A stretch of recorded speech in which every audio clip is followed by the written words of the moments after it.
Hello, welcome back for our next episode of Dragon Age. I'm excited to see what everybody does tonight. Before we hop into everything, I'm going to say a few words about our sponsors, and then I will pass it on to Matt to introduce everybody. So first off, we've got Fundamental RPG. It's a simple D20 system that's not tied to a genre, so you can use it for any style of game that you would like, from sci-fi to high fantasy and everything in between. You can pick up physical copies on Amazon. Or if you prefer digital versions, you can pick that up at ko-fi.com/Raven, like it's spelled at the bottom of the screen and the top left corner of the screen. Also, go check out Die Hard Dice at dieharddice.com. They sell amazing polymer and metal dice sets and accessories. If you use the code ANIMUS, that's with a capital A, you can normally get 10% off of your order, but up until December 20th, you can get 15% off your order if you use that code. Highly recommend checking out the Mythica Dreamscape Nightshade set if you're looking for a metal set. It's very pretty with purple and pink tones. And it's heavy and it's just satisfying to roll. And then if you're looking for a polymer set, I cannot recommend enough the Black Feather Avalor set, which was made for Black Feather Guild. They are specific for our channel and a limited run, so make sure you pick up yours before they're gone. They also come with a really cool Black Feather Guild crest sticker.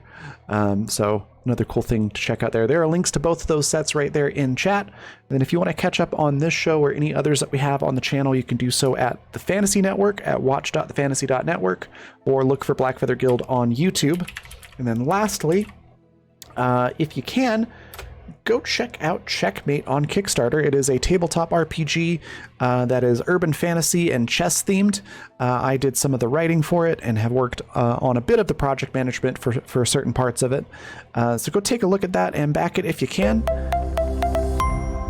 Also, thank you, Valdrianth, for that host. Much appreciated. But yeah, the link's there in chat, or you can just go to Kickstarter and look up Checkmate TTRPG and it should pop right up. And I think that is everything. So Matt, I will let you take it away. Thanks so much. Hello, everybody. Thanks for tuning in to our Tuesday night Dragon Age game. We're gonna have a good time tonight. We're gonna go around, give everybody a chance to introduce themselves and their characters. I'm Matt, the GM, and I am a content creator of various stripes. Gonna go around. Pat, hello. Oh yeah, it's me. I go first every week, and I should remember that by the time the season's over. It's fine. I'm Pat. I'm a tactric on Twitter, Twitch, places online. I play video games and TTRPGs. And tonight I'm playing Calyx, our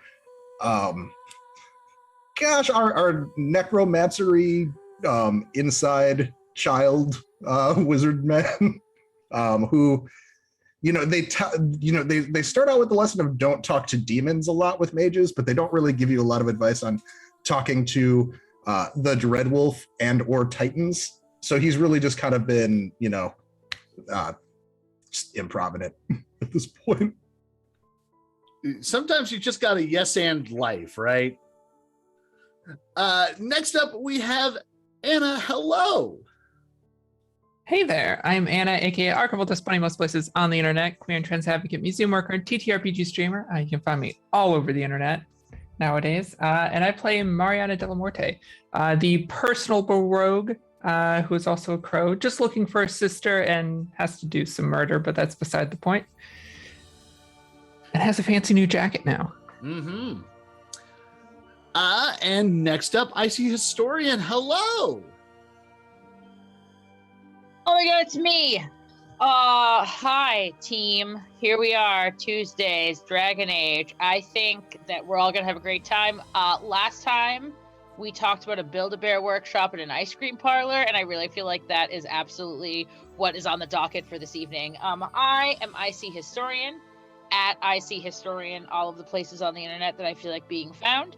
And I play Asala Polonius, a Tevinter Altus who is now tasked with solving religious fundamentalism and or mass hysteria. So that's going to be great. Super awesome. Pumped for all of that. And yeah, I play games with people and do stuff for reasons. Yep. There we are. Very cool. Very cool. Next up, Rafiki. Hello. Hello, everybody. I am Rafiki. I'm a TTRPG streamer. You can sometime, usually on Tuesday, if I'm here with these lovely people. But other than that, you can find me on the GR crew where I do other things. And outside of that, I'm also a musician / composer that I do stuff like that here and there.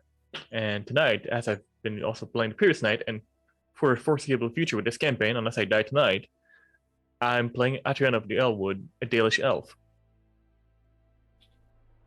Very cool, very cool. And last but certainly not least, Janie, hello. Hi, Janie Pot 7575, and I play Valentina. Awesome. So y'all have had an interesting little trip so far. We wrapped up our montage journey and got y'all to the very edge of the forest where y'all had an encounter with a dwarf lady who could do a lot of magic, which is totally normal and fine.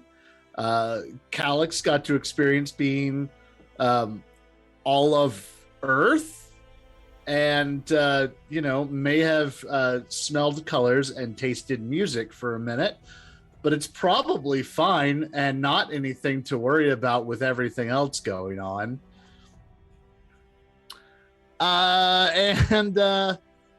Y'all all received some gifts from a Titan, so we're going to actually rewind time a little bit here. So while the rest of y'all are admiring your new things, Calix is taking in just the information that Volta dumped into you a little bit. We're going to go over to Valentina real fast. So, Valentina, you had been just kind of quiet, studying maybe some of the lessons that Asala and Calix have been working with you on this trip. And as everyone else is exploring these little buildings that had popped up, a small little space opened up in the ground next to where you were sitting, and what looked like a rock kind of rose up slowly next to you, and then it just like split open, and there was a long space inside of it. What's Valentina's reaction to that? I'm a little surprised that a rock is opening and there's this huge space in it and nobody else is around anywhere. But yeah. But I think I'll see what's going on. Inside is it's like a moss-lined little divot that runs the length of this span. It's 4 or 5 feet long of a space, and in that little moss-lined divot, there is a root of a tree that's growing across it. And as you're looking into this little gap, some almost like obsidian edges come through, or like moving through the rock, and cut the root. And then it all kind of just folds away a little bit, and there's this perfect staff shape just sitting in this rock hollow. But that's just begging to be picked up, right? I would. Yeah, it's just begging to be picked up. So yes, Valentina will pick it up. Yeah, so this is fun. You go to pick it up, and it feels warm in your hand. And as you're holding it, there's this little whisper in the back of your mind. It's not like a voice. Right? Your studies with Asala and Calix have at least taught you this much, that if something magic starts talking to you, that's bad.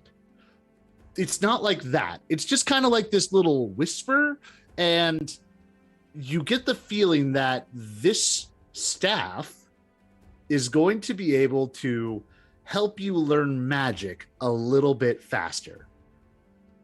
That if you are going to do a spell, it's going to kind of like mentally, it's going to help you spell check it a little bit. Was not anticipating a pun. I apologize to everyone involved. So this is the magic item for Valentina. This is called the Oak Branch, and it is a quarterstaff made from a sentient tree, which is a thing, apparently, according to this book. It's going to help you with magic. So what it's going to do is it's going to make, if you have any mishaps with your magic, less bad. It's going to lower that a step. And it gives you a +2 to any nature magic that you cast. So, haha.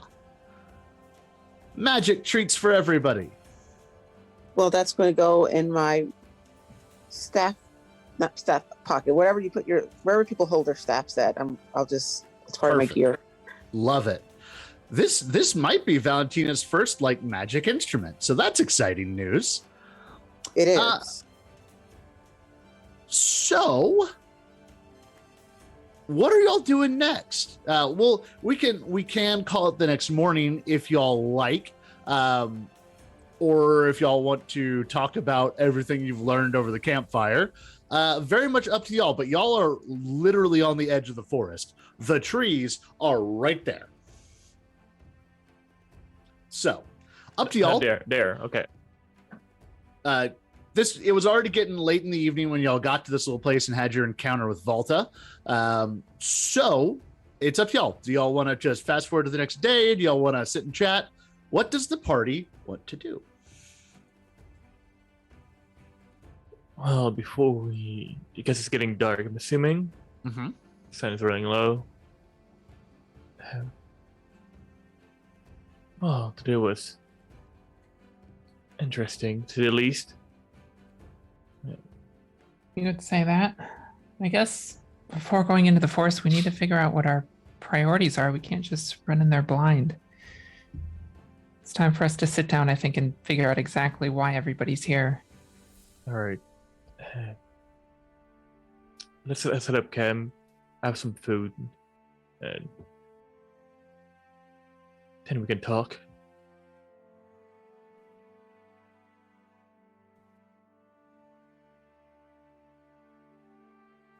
And I'll find a cozy spot with not too many pebbles to, poke our butt while we sit and try to sleep, to set up camp. All right, y'all are able to set up camp real easy. Y'all are pros at it now. Been doing it for a good bit on the road, and no time at all. You get a fire going, some food making. How's everybody feeling? In fact, let's do this. Let's check in. Y'all can have some free. Feel free to interact, have some role play. I want to know how everybody's doing. So we can just go around the fire here a little bit. Asala, how you doing? So I think Asala is like very, very apprehensive. And like she's trying really hard to help Atrian set up camp. Like, totally doing the like whatever things that she has figured out how to do and trying to make it easier and just make the process run smoother, but like she keeps sort of getting distracted and just like staring off like into the trees, and I think she just looks like very, very apprehensive, but is like quiet, and she's concerned about the dream that she had and is worried that like she's really come to like care for and respect the rest of the party, and she knows how much doing this like means to like Mariana, and like she knows that like it's kind of like her and Calix's like really only option, because heading home not going to be really something that either of us could do. She knows that like Valentina has sort of gone on this path of learning magic, and that that's going to cause some significant changes for her when she goes home. And like she doesn't know an awful lot about Atrian, but like she knows that this is really important. And like, but she also got the feeling that like the dream was telling her that she had to disrupt some level of this. And I think she's really kind of like concerned about all of that. Like she's going to have to do something that's probably going to hurt one or more or all of these people. And like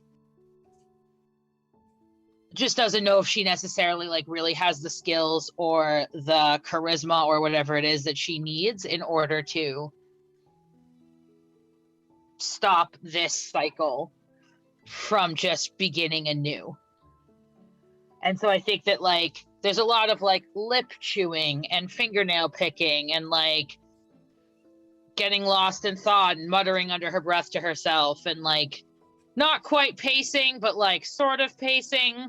Like I think it's just a lot of that, like very unfocused, and a lot of like clearly she's very much in her own head right now. So you said you were helping Atrian set up as best you could. Tell me, have that conversation. Like at what point does Atrian just kind of cut in to your thoughts and go like, hey, you have been hammering in this one tent stake for like 20 minutes now. Like at what take whatever moment you want from this, the two of you, but what is y'all's conversation like while Asala is trying to help Atrian set up camp?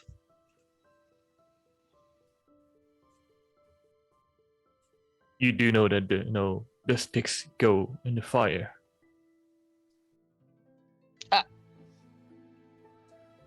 I'm sorry. Yeah. I'm sorry. I think she just sort of like shakes her head and picks up, like, I imagine that she has like broken them down into like roughly crayon length pieces of wood as opposed to like anything useful. So it's a pile of like artisanal sawdust at this point. Like,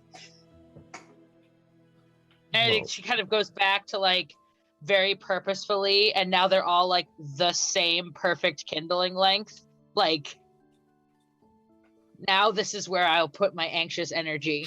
I'll do this now. I think there's a lot of dropping of things and sort of things clattering together. You seem concerned.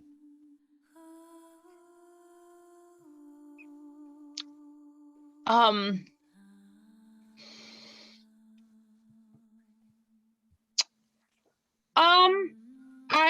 have a lot, just thinking about a lot of things. Atrian, just a lot of things, thinking I am doing that. A lot of thinking. You're also rambling a lot.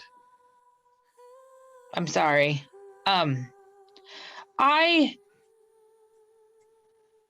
I can't stop thinking about the dream we had.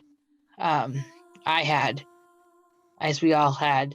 Is it a we if we didn't all have the same dream? I'm not sure, but I guess I'm rambling again, and all of the sticks are broken.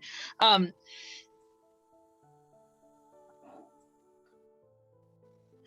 can't help but think, and Atrian, I'm going to lean on your far greater sense of connection to this part of the world than I could ever hope to establish. I have this sick feeling inside that the very thing that we are all hoping to avoid is what will be brought about by the actions that we all are hoping to take as soon as we enter that forest. The very thing we think we are preventing will almost be sealed as certain if we are to continue.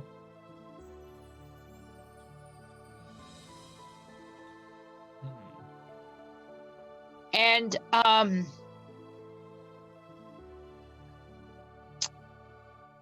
yeah. So Well, that's me. Terrace sang in the Elven tongue. Talanada. Nothing is inevitable. We may walk as much as we want away from what our path is meant to lead us to. At the end of the day, whichever twist and turn, we're gonna find ourselves right where we belong. Where if terrible things are meant to be, then such things, at least that's how Keeper often try to explain things. Despite my age to you, Shemlin, I'm not one for wisdom. But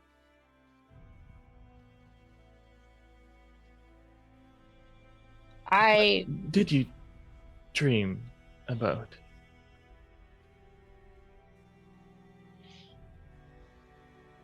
When I was young, there was a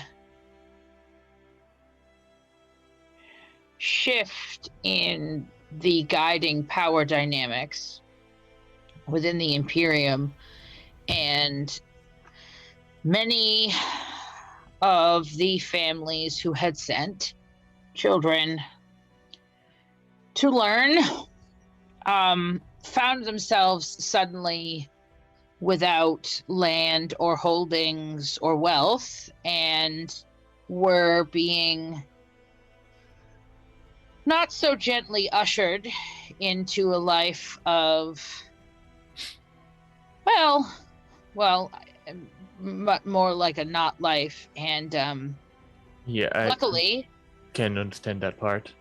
luckily, some of the children and I were able to get away and wait for the dust to settle, only for those children to die defending a group of young mages from a group of Templars. And I came to understand that the message was that if we are to stay on the same path, we will only be repeating the mistakes of the past. And that belief in something, I could not fathom what at the time, will lead this land to ruin, just as the great city that's just around here was once led to ruin. And Adrian, I know our peoples are not known for sharing moments of brutal honesty with one another, but if you'll permit me, I'm sure our circumstances will allow us to do away with frivolous social expectations, but I don't know if I am the person that they need me to be in order to right our path and stop whatever cycle we're in. So the only thing I think I can do right now is break sticks.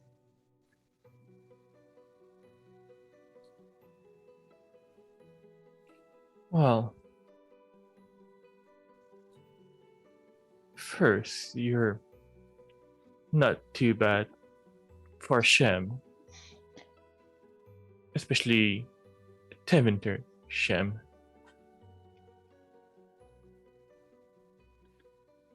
Breaking sticks is what you need to do now. So, as for who you're meant to be, I'm over 115 years old. Do I know who I'm meant to be? No. Will I ever? Possibly no. But do you know who you want to be?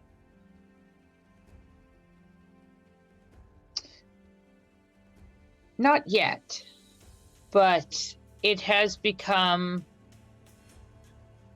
abundantly clear to me that I am not going to find that person within the Imperium.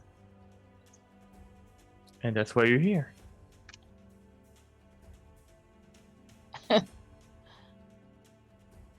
I don't know. And I think she kind of like looks around and said, I never really thought about it before, but I don't think I could be in a more different place than the Imperium than I am right now in this moment if I were to be at the bottom of the ocean.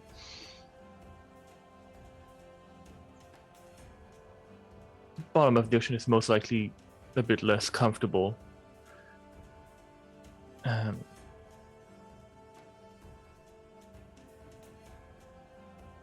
you'll find who you want to be and just walk your path. I mean, we all have goals and purpose. Not everything has to be great or large. Purpose can be to break sticks. And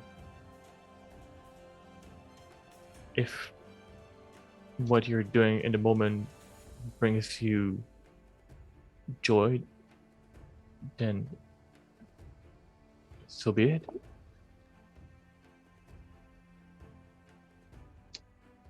Well, I hope that things make sense, as the trade tongue is not my initial language, so I'm not sure how clear my thoughts are coming across.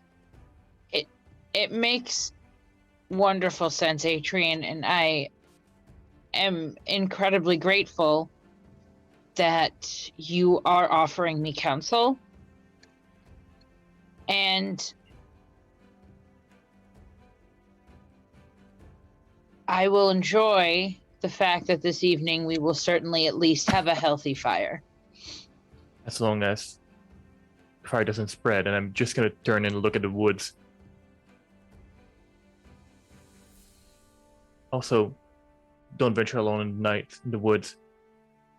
You never know what Dale or Spirit may get you. I would imagine that. That is humor. Oh. I imagine like Asala was going back But through all of yes, the like one all may. of the crimes to Venture people would have to answer to, and she was just sort of like, ooh. All right, let's call that scene there. That was wonderful. Thank y'all. We're going to follow Atrian with our little camera now. It's going to be a little bit later. Let's say the fire is going. It is a very good Yep. fire. Well done. A lot of sticks. Great sticks. Good pile of them next to it. Perfect. It's a little bit later. The fire's going. Food has been cooked. Yep. Atrian, you're sitting there by the fire somewhere. Who is sitting closest to you? I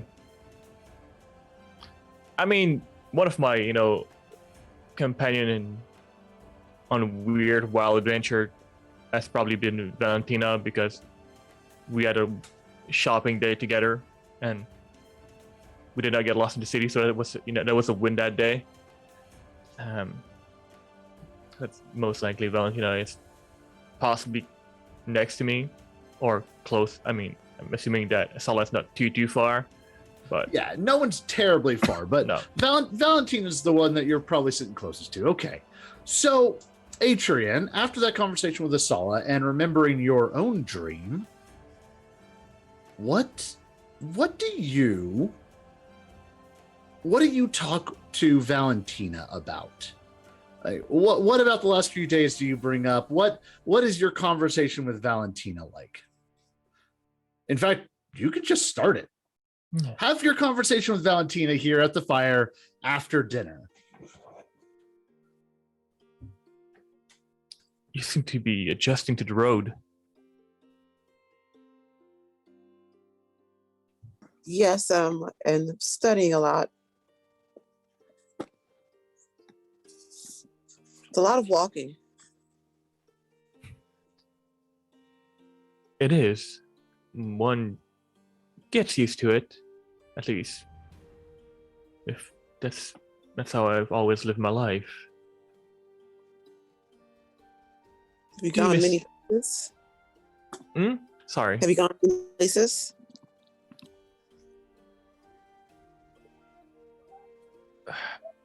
Many places is how we define places may be different for us. Dale, we don't necessarily have the same borders and definition of cities. But yes, I've traveled a bit. How do you fare this far from home? Pretty good. I wanted to see the world, and I'm getting to see the world. Well, you're in one of the oldest places in Tatus now. It doesn't look that old. Nature finds a way to always look youthful, I suppose. Yeah.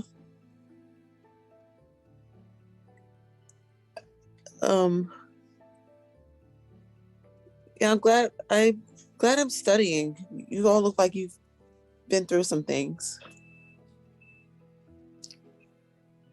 Well, a few decades will do that to someone, so. You should just,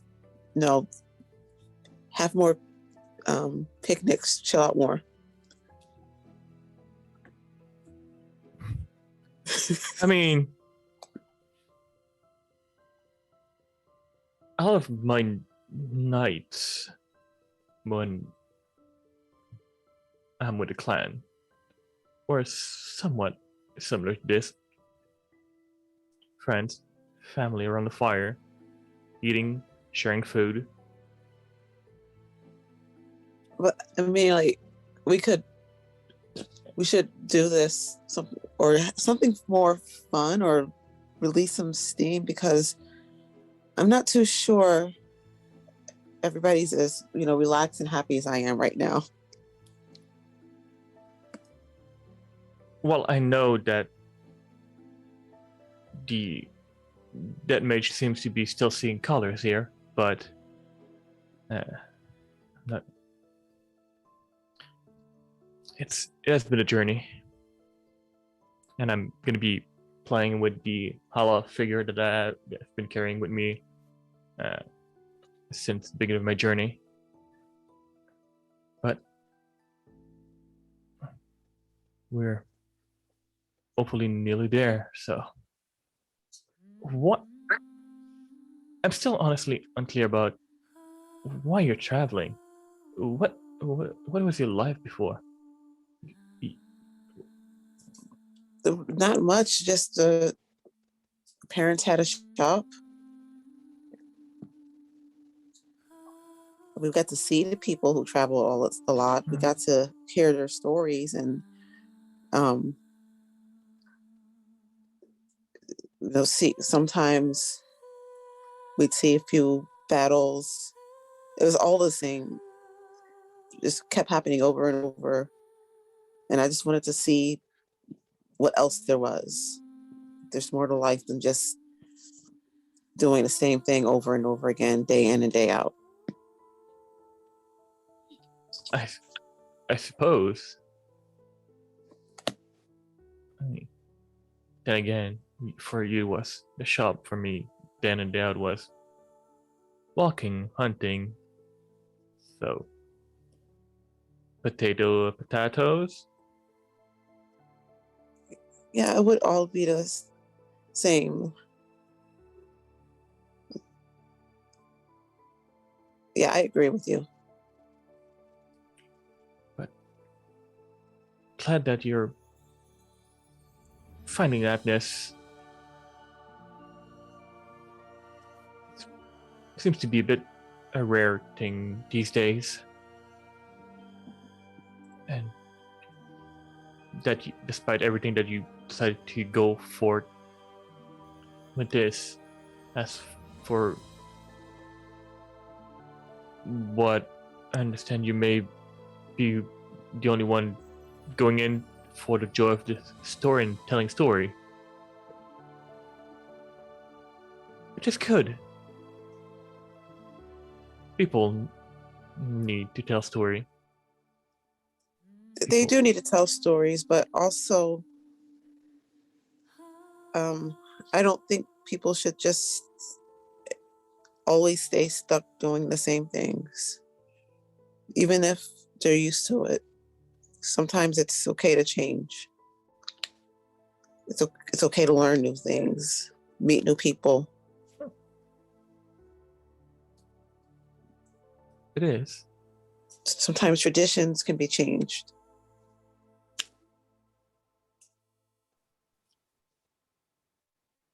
That's true. I mean, I'm one who all culture has at their tradition change over time, so still hold a few things. It does change over time, but sometimes people stick to old ideas that are ready to be let go of. So sometimes you have to just leave everything behind and see what there is out there.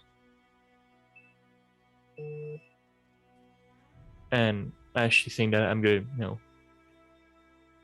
look at the statue that I'm holding in my hands.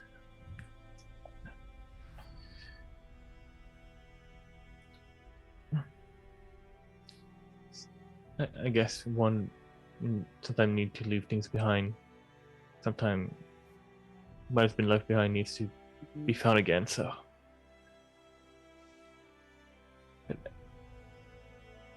What is that anyway? oh, that's a Hala figurine. You said a hell of a figurine? You've never seen a Hala before? I don't I mean, if I'm not sure if you as the player, it's essentially it looks like a goddamn reindeer. Yeah, but is it like your teddy bear or something? Sorry. No, I mean it used to be my niece. It used to belong to my niece.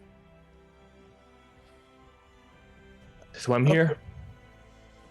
This reminds me of why I'm here. Well, it's a nice figurine. I was just wondering about it.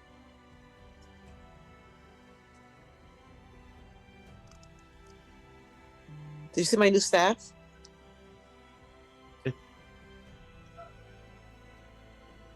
I would say it looks Honestly, I'm not sure. I don't know anything about magic and staff. To me, it is a very nice piece of wood, but such thing is not something that I'm very versed into.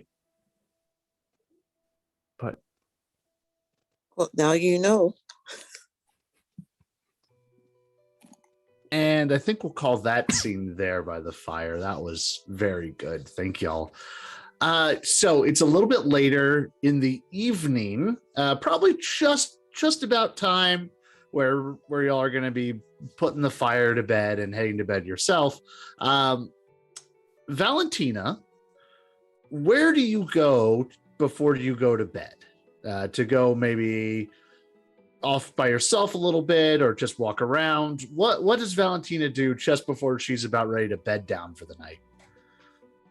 Probably goes somewhere quiet and looks at the stars. Okay.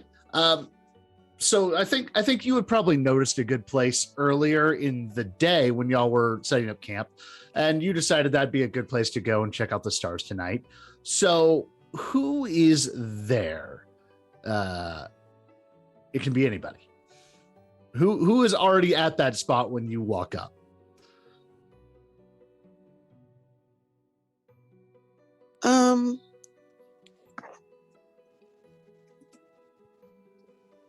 I would say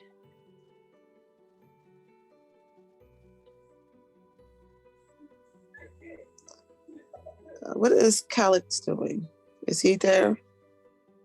Probably. Does that sound good? Sure. Yeah. Is he interrupted?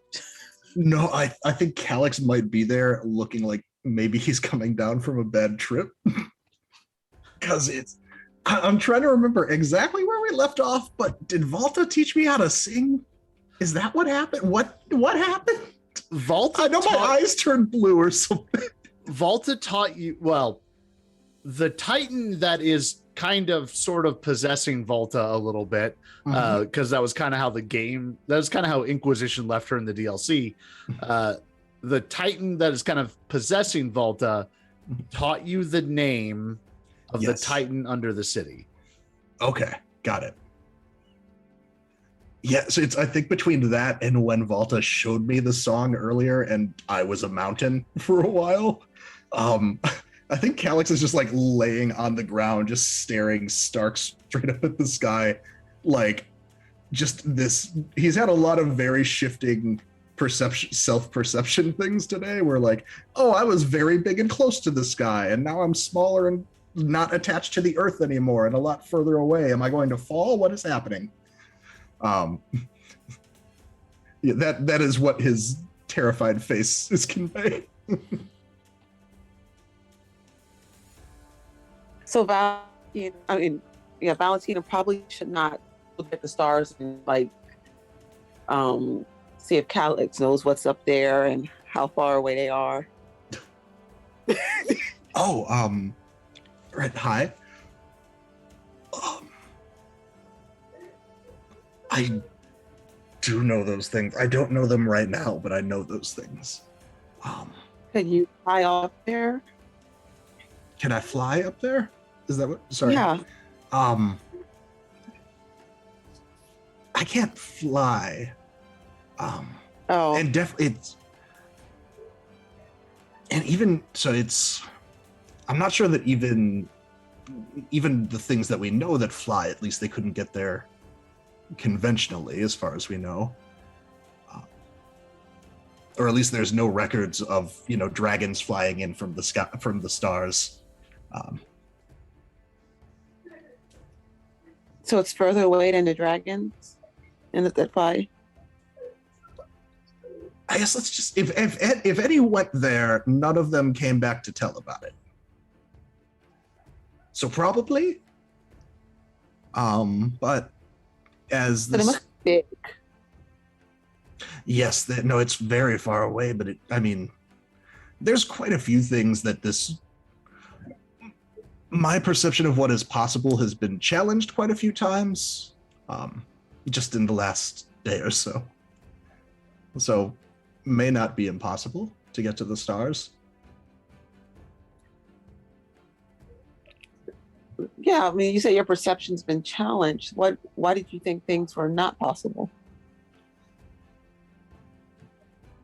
Well, it depends on. So I think of it like an equation, and it's not so much that things aren't possible ever, but that the prerequisites that you would need to get there aren't feasible. Big magic rituals, for instance, take up a significant source of power to achieve, and so the harder the goal, the more resources that you need to pile into it. So you need more resources for big magic, more resources for more people. Right. And some things are presumably so difficult that there may not be enough of, magic, energy, work power to achieve. So you need to increase it more. Or, things that are impossible now, we may find ways to do in the future, as we, if we refine different processes. Yeah. Okay. I'm sorry. I'm not being a very good instructor, tutor, whatever our relationship is besides just friends. I feel like I'm letting you down right now. I'm a little concerned. You seem a little stressed. Not in the classical sense. There's definitely things to be worried about. There's a madman trying to wake a titan to destroy something, make their blood run through the trees or something like that. So definitely things to be worried about. But no, the dwarf she showed me some things, and it left an impact I'm still adjusting to. Plus, I've been to the Fade a lot recently. That's weird. It's a lot of trips. Well, yeah, that could do it. Did they even ask the trees about if the trees wanted some weird guy's blood to run through them? I don't know for sure. I'm just going based off of our experience with the prophet. I don't imagine he got consent from the trees of the forest before whatever his plan is, but we don't know him that well. We only met him once. Who knows? The trees have magic, right? Some of them. They can, yes. Yes, some of them can move. There was an angry possessed one that tried to murder us all just not too long ago. Could we talk to the trees?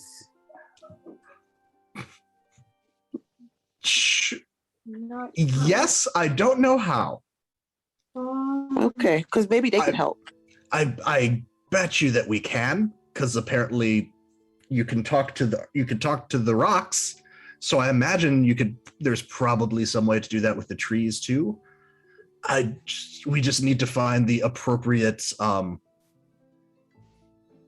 magical vessel waiting to instruct us in this, I guess. I don't know that there's another Volta waiting in the woods to teach us things. Maybe we could try, I got my staff, because I think maybe they'll have some more power that could help. Since more power, more magic, more power. Right. That's weird. It's Calix just kind of gets like almost distracted and lost for a minute. Like his mind has hopped to a different conversation. I never thought of trees in all of the time that where I work or where I live, we would show spirits to dead bodies to inhabit, to essentially take up residence in. We never considered trees, although I guess they're living. Yeah. I guess, is that possession then? Is that how that other tree happened? Can they? I wonder if they can go into dead trees. I'm sorry. I might be getting off of subject. No, that's the subject. Um, That's the right subject. We could find out. Just figure out how to talk to them. See what their thoughts are on this whole possession thing. They probably won't like it. I mean, I wouldn't like it. I would be really mad if some weird person was like, "Your blood's gonna run through my veins." Yes, it's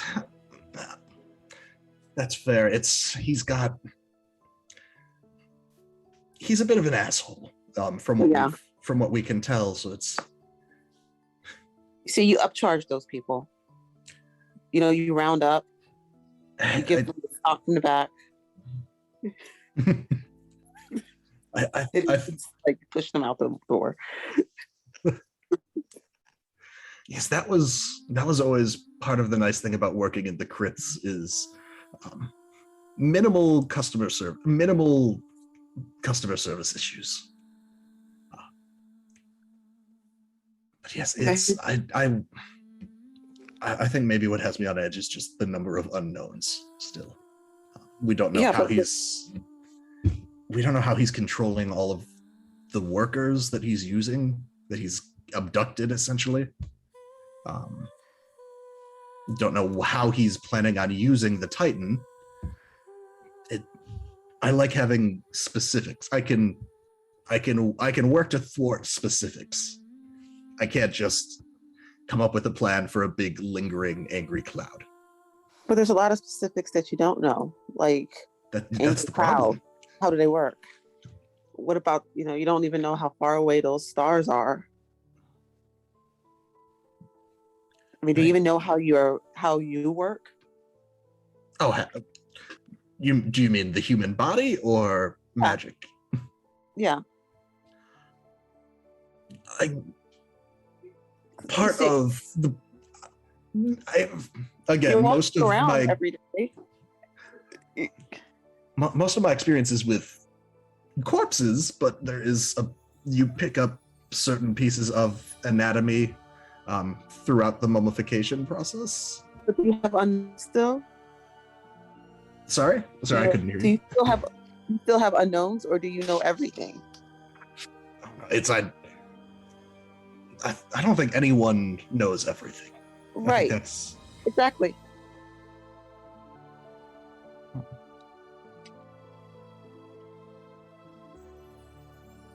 I think he just sits on that comment.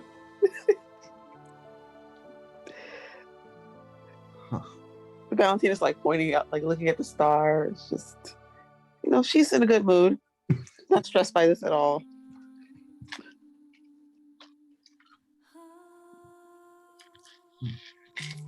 And I think that's probably a good place to leave those two. This is all very, very good. We're going to take our break, and we're going to come back to our next two conversations. So thank y'all so much for hanging with us.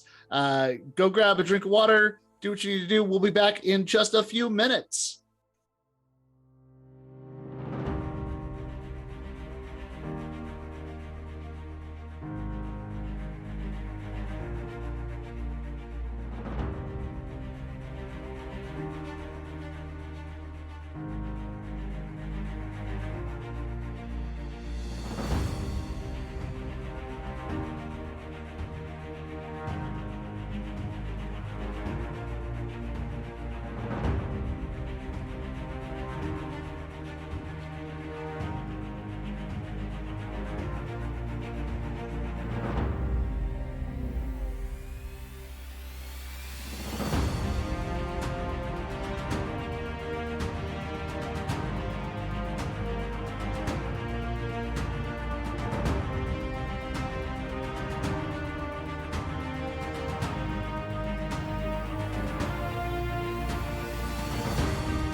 Welcome back from the break, everybody. This is our Tuesday night Dragon Age game. This is our side of the shared campaign world.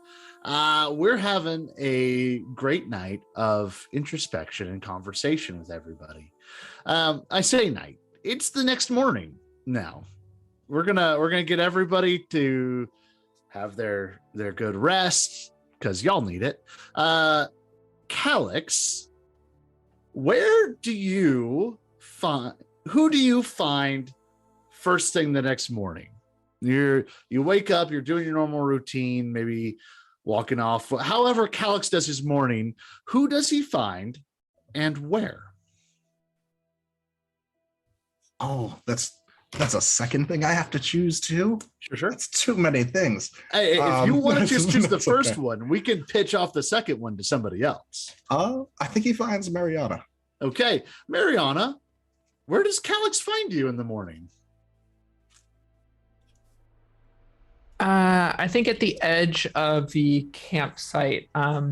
You've seen a lot of different energies from the ball of forward motion that is Mariana. But today she looks very anxious, and she has laid out in front of her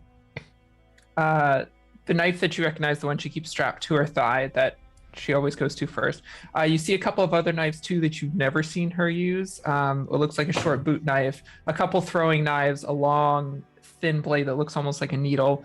There are a couple vials there and a few flasks that look like they're filled with dangerous chemicals, kind of laid out in a neat row, and looks like she's going through it very much by rote, trying to calm herself by doing something that she's been trained to do over and over again. Oh, I hate to interrupt, but I have to know, is the sorting system, is it based on how fast you could kill someone with it, or what is the arrangement? I'm curious. Oh, no, this is just making sure everything's in order. Knives are sharp. These are poisons, making sure the stoppers are in, but not to where I can't get to them. These are very dangerous, so making sure the glass is in good shape, the stoppers are in. Yeah, just taking stock, that's all. Making sure everything's in order, because we don't know what we're coming up against. And this is important.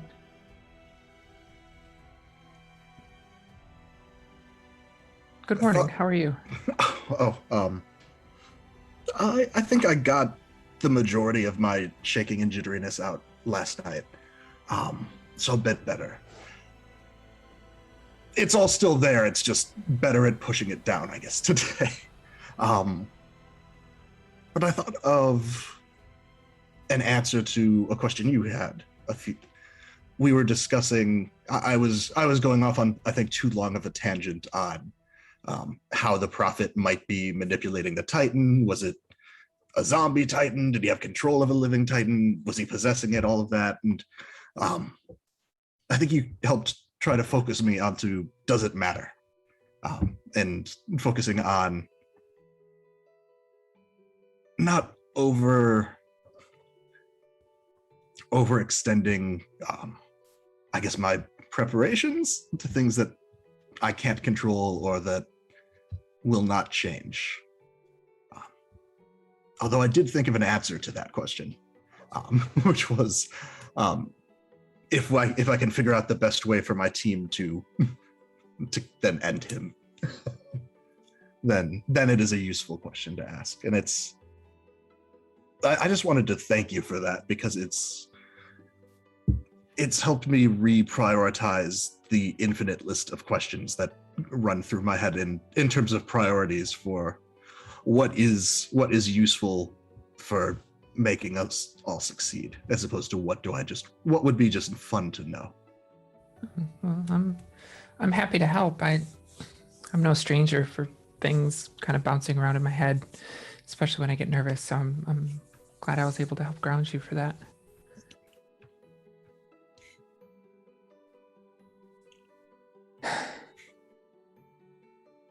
I need to stop worrying over all of this. Just put it up.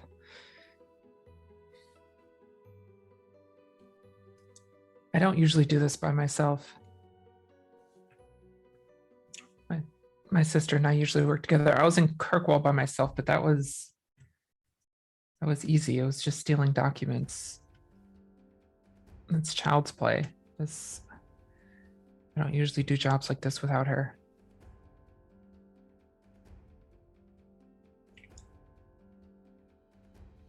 I'm sorry. I hope we've been I know that I'm sure that we do not meet the same requirements, but I hope we've been an appropriate substitute. And we will. This isn't the normal type of job that the two of you would be doing anyway, correct? Going. Oh, part of it is, and you've been more than adequate. It's been wonderful traveling with you all. It really has. Yeah. That's in my head at least went. If this is a new type of operation that you're dipping your toes into, new formation fits for that. Trying mixing things up for a new type of job.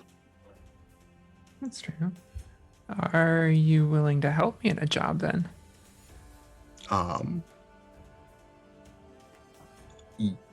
Yes.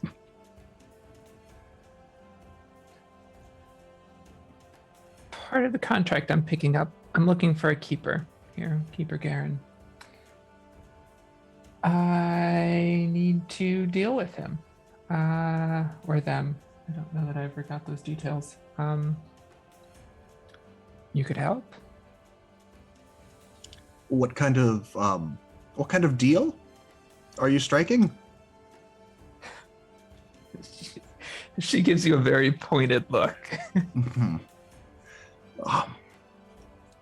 Well, I imagine that when the Prophet's captives are free and folks are available to murder, there'll be quite a lot of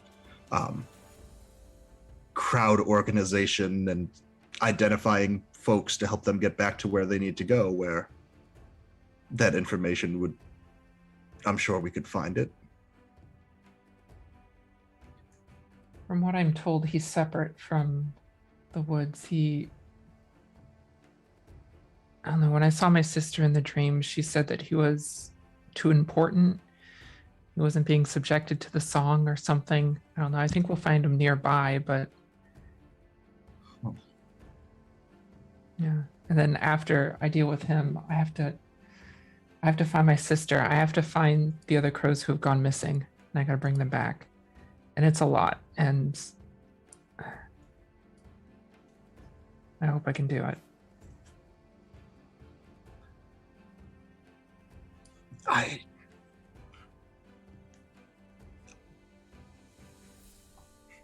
We've seen, if you had asked me when we all met on the ship if any of us could if the crew, if that ship in its entirety could have stopped the resurrection of a Titan or the destruction of a city, I'd say no before we all started traveling together.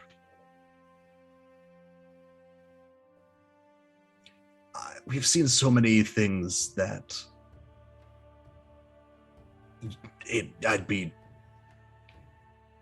if I would never have even dreamed to put on the bucket list of experiences for a life.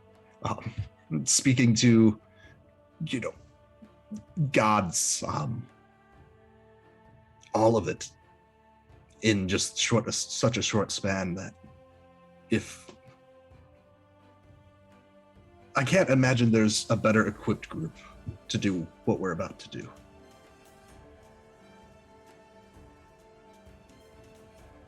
Although I do keep getting reminders that my imagination into what is possible may be lacking, so take my word with a grain of salt. I don't know what everyone else's plans are, but if we find my sister and it's a risk to save her, will you help me? Of course. we what Asala and I have been trying, our goal, what we want to do is to help stop this kind of event. The big goal is to try and prevent, magical disasters like this, like the rift, or not, the fucking hole in the sky. I still don't But that's- understand any of that. But it's not just to stop them, it's for to help the people that would suffer from them. And our mission isn't complete if we don't help the people that the prophet is stuck there. We'll get your sister.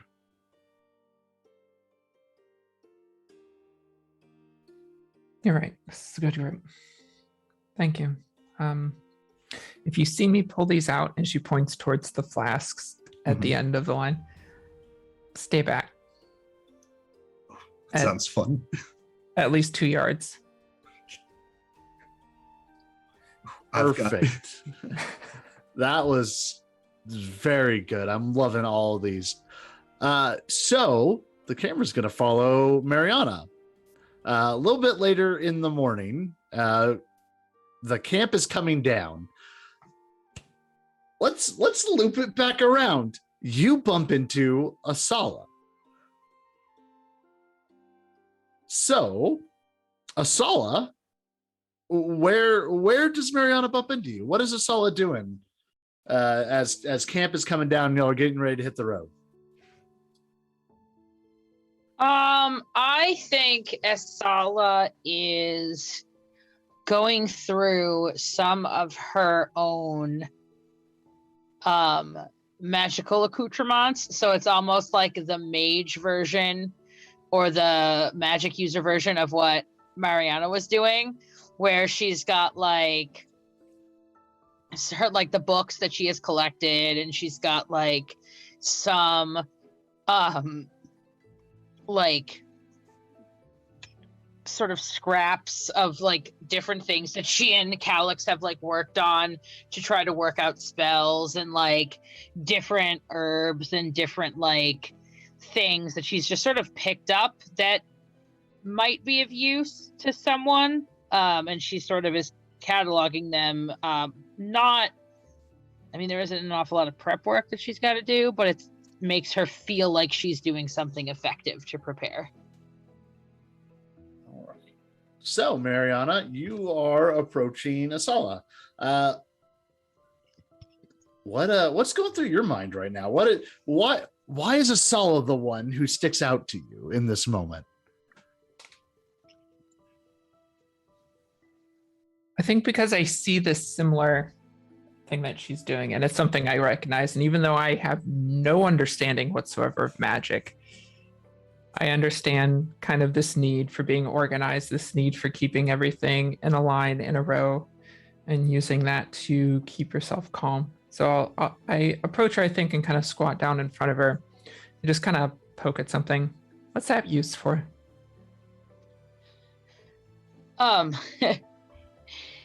And she picks up, and I think it's like a series of like wide flat leaves. And she like rolls up. She kind of looks around to see if like anyone is watching, and she rolls up like her arm, and you see this like rash. And she says, I don't have the heart to tell Atrian because he's such an incredibly good it's just everything about tracking and traveling, but we've gotten into some horrible weed, and she takes the leaf, and I think she kind of like crinkles it a little bit and like lays it on there, and it starts to sort of soothe. And then she points to the next one. She says, now that there. And I think she tells a story, like a little story about like her grandmother, who was sort of the family. I imagine sort of like Maggie Smith in Downton Abbey, like the matriarch who was like terrifying. And Says legend has it.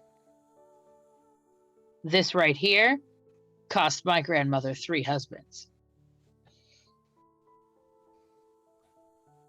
Now, no one will say that, of course, but I always keep some around just in case.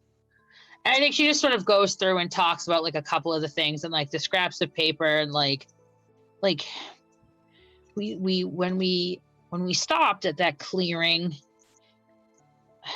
in my dream I got these just whispers of words and I wrote them down in case I hear them again. They might be part of something that might help us, but I can't make heads or tails of most of it. I think I just do this because it gives me a sense of control. I can understand that. I was doing the same thing with my supplies earlier. That Yes. and you have to make sure explosives are still intact. It's Yes. dangerous if they get chipped or cracked or come loose. Yes. Yes. I imagine it is much like the temper rather of youths learning their first set of fire conjuration spells. Probably that's what this one does. And she pulls out a flask that's filled with what looks like a very fine red powder. This thing will set everything on fire. It really is what it lacks in finesse. It makes up for in spectacle.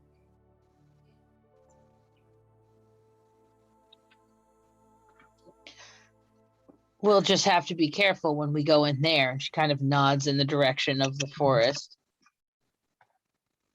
Yeah, I have a few other tools that are not as flammable that I'll probably be leaning on. But are you ready to head in there? I have a sneaking suspicion that I could stay here for the rest of 10 natural lives and not yet be ready. But if I fold these pieces of paper any longer, they will surely crumple to dust. And I have a feeling that whatever infernal flora has inflamed my skin is here. So I am left with no choice but to become ready. Yeah, I haven't learned very much medicine. I'm sorry. I have something that could give you hallucinations, but not anything that will fix a rash. It's all right. I imagine in this world, it's sort of the price of doing business. I think she kind of like shrugs. Like at this point, it's a rash. It's not, it's probably the least obnoxious thing we're going to face in the next day or so. Do you know how to use a lot of herbs like that? I've picked up things here and there. It's actually considered quite gauche, rather pedestrian within the Imperium to rely on anything that grows on its own, the audacity to not go where some magister, or rather magister's employee, was instructed to place it sometime 4 centuries ago. But it is perhaps one of my many petty rebellions that I have picked things up here and there. I'd like to know how to use stuff like that to heal as well. Maybe if we all survive this and head back to Antiva together, you could show me? I'd love to. I think she digs out in her in her bag the same leaves that she gave Atrian the first time they were on the boat, and she hands her some. It's not going to do an awful lot, but it'll work really well for nausea or a headache in a pinch. Thank you. Maybe I could show you a few things too. And she gives you a bit of a wink, and her skirt flares as she hops up and walks away. I think Asala sort of like tilts her head in Mariana's direction, and she's like, whatever. It's a lot of the first half of the kombucha meme, the sort of like,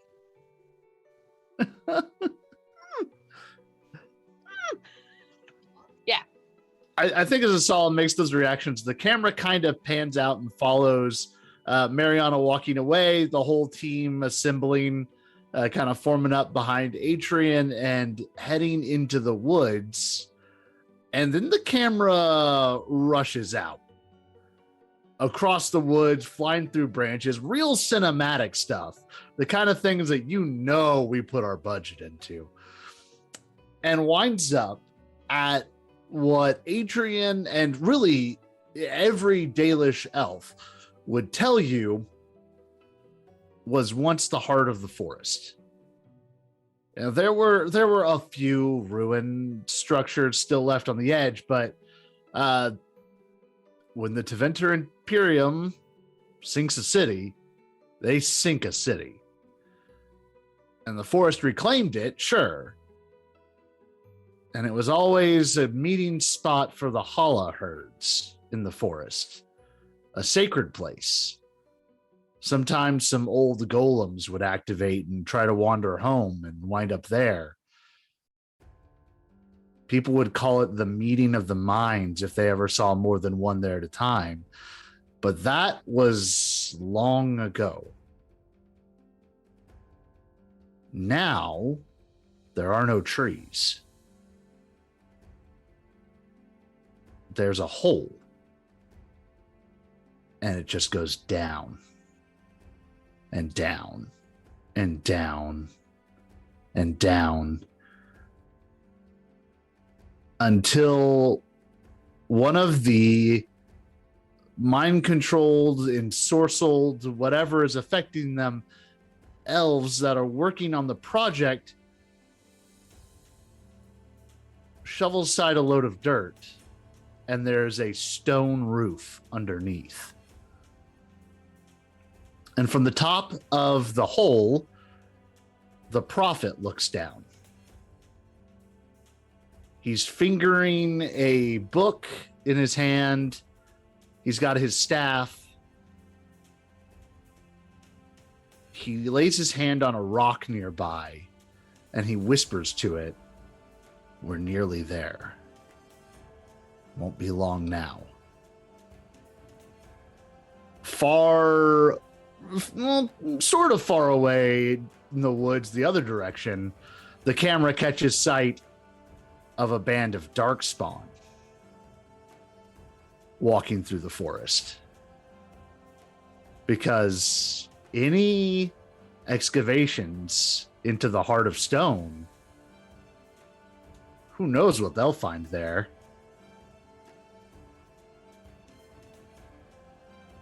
The party starts to walk into the forest, and as y'all cross the barrier of the forest proper and into the trees following the old elven road that Atrian was shown, there's a little gust of wind. And each of you, for a split second, sees something. Atrian, you see a pretty nasty camp. Not well maintained, not really well set up. Definitely not up to any Dalish standards at all. There are a few older elves around, a couple of them clearly keepers, and huddling with them in one of the tents to stay out of a light rainstorm is your niece. Mariana, what you see is down in the hole. And you see your sister turn over a shovel full of dirt and then stop for a moment and blink her eyes slowly and reach down into her boot and feel that a knife is still there before whatever is controlling her reasserts itself. And she starts to dig again. Asala, you catch a glimpse of the prophet back in his tent, where he's reading several different books and trying to figure out what magic he needs to use to do what he needs to do. And for a second, you think he noticed you. Calix, your little site here is by the edge of the hole. There's one tree left standing there. You kind of can't see it. It's like something is kind of blocking it. Like someone put a glamour over it of some sort. It's hard to keep your eye on the tree. And as your little vision draws you in closer, you see that there's a stone plinth lying up against it with a carving of a wolf on it. And standing next to it, leaning nonchalantly against the trunk, is your best friend Solus. Now he looks over his shoulders at you, his eyes glowing green, like the fires of the Fade. And he says, "Better hurry. You're almost too late." And Valentina, as you step into the forest, you don't see a vision. You hear a bright musical sound surround you. It seems to come at first from the staff you're carrying and then from the trees all around you. And you hear the old woman from your dream whispering in your ear. You feel her hands on your shoulders, and she says, "Enjoy the gift and remember the joy in all of it. The rest of them are already forgetting." And that's where we're going to leave our crew tonight. I hope y'all enjoyed this very interpersonal, interconnected story this evening. We're ending a little early. I'm sorry. I actually told Raven earlier that we might run late. I wanted to make sure they all had time to have their conversations before we head into the forest. Thank y'all so much for hanging with us tonight, for watching, and for enjoying these Dragon Age stories that our group and the Friday night group are telling. If you haven't been watching the Friday group, go watch that one. They're getting up to shenanigans as well. It's great fun. We're going to go around in a circle once again to have everybody tell you their favorite part, where you can find them next, and anything else they want to promote. Now, normally we go just in reverse order. Janie, are you going to be ready to go? I'm never ready to go. Would you like me to come back to you? Yes, please. Awesome. All right, then we're going to start with Rafiki. Rafiki, favorite part, where we can find you next. Anything else you want to promote? Whew. All right. Well, first, favorite part. That's always the hardest to pick because this cast is just absolutely amazing at everything and telling stories. So it's very, very difficult to pick a favorite part. All those introspection moment were very interesting. We learned a bit more, and I wish this campaign was never ending. So I'm sorry, Matt, but I'm not gonna be able to pick a favorite part because everything was absolutely amazing as always. But yeah, where you can find me next? Well, you can find me next on Thursday on the GR channel. We are currently taking a little bit of break of running TTRPG games, but for people that do like homebrew stuff, my good friend, co-founder of the channel, Derek Ward, and I are going to homebrew a beast for 5e.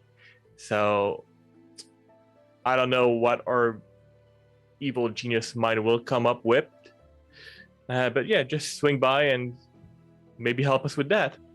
That's pretty much going to be it. That's on my plate for the near future. But yeah, otherwise, if you want to hear some of my music, you can always check out Raven Skull Productions. That's where I put some music here and there. And hopefully by the end of the year, I will find a spoon to release an EP. So Oh, very cool, very cool. Next up is Icy Historian. Oh my god, it's me. Holy crow. Ha ha ha, Mariana, holy crow. There we go. Favorite part. So selfishly, I think my favorite part was getting able to like have more clear pointed interactions with Mariana and Atrian. So selfishly, that's what I enjoyed. But it's really hard to pick one. I think we all had a lot of it was a really good sort of where's everyone at checking in moment. I really appreciated that. Yeah, so I am Icy Historian at Icy Historian, all the places on the internet that I feel like being found. And I'm not going to forget to talk about stuff that I do. You can find me playing games with people, places. A lot of times it is this place, and a lot of times is these people. Also hanging out on Pat's channel for various and sundry things. You can also find me on the Categorically Insane podcast, where we are going through the history of Harlequin romance novels and talking about how they reflect a shifting cultural landscape about sex, sexuality, and romantic relationships. And that has been cool. And also on the Overpriced Concessions podcasts, where a bunch of my nearest and dearest friends and I talk about some of our favorite movies and whether or not they are worth the price of today's overpriced concessions. And this, I'm on, I don't even know when the episodes are coming out. But yeah, I have sort of joined in on that. So it's a lot of fun. And that's it. Awesome, awesome, awesome. Anna. Hey, that's me. Yeah, favorite part. I enjoyed this entire episode. Though the part I'm going to mention was Calyx just vibing under the stars and Valentina completely ruining his night by asking, how did the cosmos work? What is the meaning of life? I love that. But yeah, so I'm Anna, aka Archival Despawning most places on the internet, queer and trans advocate, museum worker, and TTRPG streamer. If any of that sounds interesting, you can find me on Twitter at Archival Despawn. When I'm not here, Sundays, you can find me either on Gona_Hawking's Twitch channel at 1:30 p.m. Eastern, playing Shifting Echoes, which is our 5e game set in a world of 1930s technology. Really great cast of characters there. You can catch up on YouTube if you haven't seen it and see 6 episodes of them completely destroying my character emotionally with her backstory. It's been a rough run so far, but it's been great. Or you can find me on Guild of the Phoenix at 8 p.m. Eastern playing Cyberpunk Red. I play MedTech, desperately trying to keep a party with a death wish alive. Mondays at 8:30 p.m. Eastern, you can find me on Alien Paradiso Lost over on Weave the Tale. This shit has hit the fan, finally. We had our first facehugger sighting, which Janie Potts will be able to talk a little more about because she soloed it one-on-one, which was impressive. But yeah, if you like sci-fi horror, check that out. If podcasts are more your thing, you can find me on Response Team Omnicron, a Lancer actual play podcast in the No Room for Wallflower setting, following a PR team that has unexpectedly found itself on the front line. Part 1 and 2 of our premiere are available. The support, the number of downloads have been outstanding. Follow us on Twitter if you do not already, at RT Omnicron. We have some really great fans that are very engaging. But check that out anywhere you get your podcasts, Spotify, Apple, or wherever. Best place to see where and when I'm streaming is on Twitter, so give me a follow. Very cool, very cool. Pat? Oh my god, yeah, favorite part. It is so hard to pick apart because this whole episode was so good. I think similar to what Icy Historian was saying, just getting to, have some more personal one-on-one interactions. especially because I feel like a lot of the time when we slow down and have conversations, Calyx still like just focuses on like in universe and planning and stuff, and so actually having emotional conversations with people was a nice change for him. Yeah, in terms of where you can catch me next, what I have going on, I do not know yet. I will have more things on my channel soon. The schedule is up in the air right now, but keep an eye on my Twitter. We'll post there kind of what is going on with Ruby Tooth Bay and when the next episode of Zan and I doing our Bob's Burger deep dives for the Thanksgiving episodes this time around. Oh, that's amazing. All right, Jamie, your turn. Okay, I'm never prepared for this, even though I should be. I like just getting to play and talk to different characters.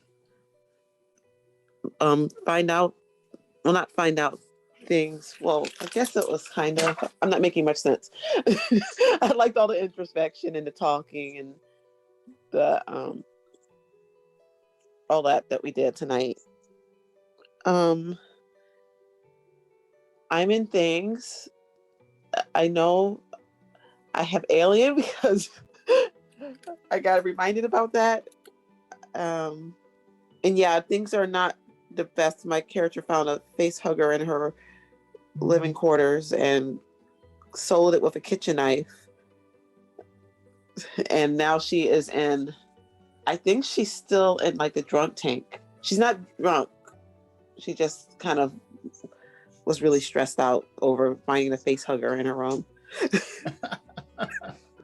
It's not the kind of thing you like to have come jumping out at you. And I think Sunday I do on TPK roleplay in the morning. I can't remember what time. It's the last episode of a Blades in the Dark game I'm playing called Blood and Grit. And I cannot remember anything else. So check Twitter, JaniePot7575.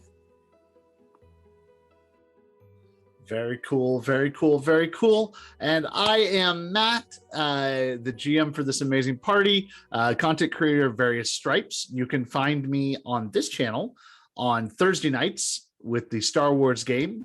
You can find me on my channel, Fifth Draw Live, Monday, Wednesday, and Friday mornings. We played through Inscription on Monday, and then the game kept going. So we're going to keep doing stuff, I guess. Boy, that game's freaking amazing. If you haven't played it, do. Gosh, that's fun.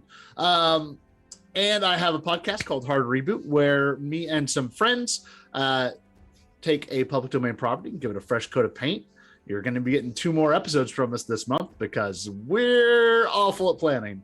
And I have a prop shop called The Forge of Destiny. You can find it on Etsy, where I make things like this Keyblade and this big Buster sword and this knife thing that I'm working on and lightsabers. I make all sorts of stuff. Check it out. I'll be updating it here soon around the time that I go to another convention and then I have to update it again. So thank you all again so much for hanging out with us through this introspective role play and everything. And I'm going to hand it over to Raven to talk about our sponsors. Awesome. That was fantastic. Highly enjoyed watching that. And yeah, definitely go check out Forge of Destiny. The link is right there in chat. We're going to talk about sponsors real quick, and then we're going to go on a raid. So our sponsors are Fundamental RPG. It is a simple D20 system that is not tied to a genre, so it's really easy to apply it to any style of game that you would like to play, from high fantasy to sci-fi and everything in between. We've played a myriad of different genres of games on this channel with the system. It's very versatile and a lot of fun. You can pick up the physical copies on Amazon, or if you prefer a digital version, you can pick that up at ko-fi.com/Raven. That's ko-fi.com/RAVVYN. And then Also, go check out Die Hard Dice. That's another one of our sponsors at dieharddice.com. If you use the code ANIMUS with a capital A, until December 20th, you can get 15% off. Normally it's just 10%, but for the holidays, they've increased the discount. And again, that's until December 20th. And then I highly recommend, if you're looking for a metal set, check out the Mythica Dreamscape Nightshade set. They are very pretty, sort of black dice with pink and purple tones and like all the little boxes of the die. Very pretty. If you're looking for a polymer set, I can't recommend enough the Black Feather Avalor set, which is made specifically for Black Feather Guild. It is a limited run, so make sure you pick that up before they run out. And then it comes with a Black Feather Crest sticker, Black Feather Guild Crest sticker, just like what you see in the middle of that little fiery circle in the middle of the screen right now. Yeah, go check that out. It's fantastic stuff. Also, if you want to catch up on this show or any others that we have or have had on the channel, you can do so at the Fantasy Network at watch.thefantasy.network or over on YouTube, where we stream on Wednesday nights, as well as having all our entire repository of past episodes. Just go to YouTube and search for Black Feather Guild, and it should pop up as the first option. And then finally, if you can, go check out Kickstarter for the Checkmate TTRPG. There's a link right there in chat. It is a urban fantasy tabletop book that is very chess themed. I did some of the fiction writing for it. I've also been working on some of the project management for different parts of it. It's really cool, so go take a look and back it if you can. And I think that's everything for me. We'll be back. Let's see, today is Tuesday. So we'll be back over on YouTube tomorrow night for Black Feather Paranormal Investigations. And then back here on Twitch Thursday for Elite Beskar, which is our Star Wars show. Both of those are at 6 p.m. Mountain Time. And then we're going to go raid the Noir Enigma. Noir is just fabulous and fantastic.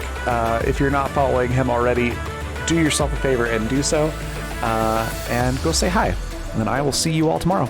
Bye, everybody.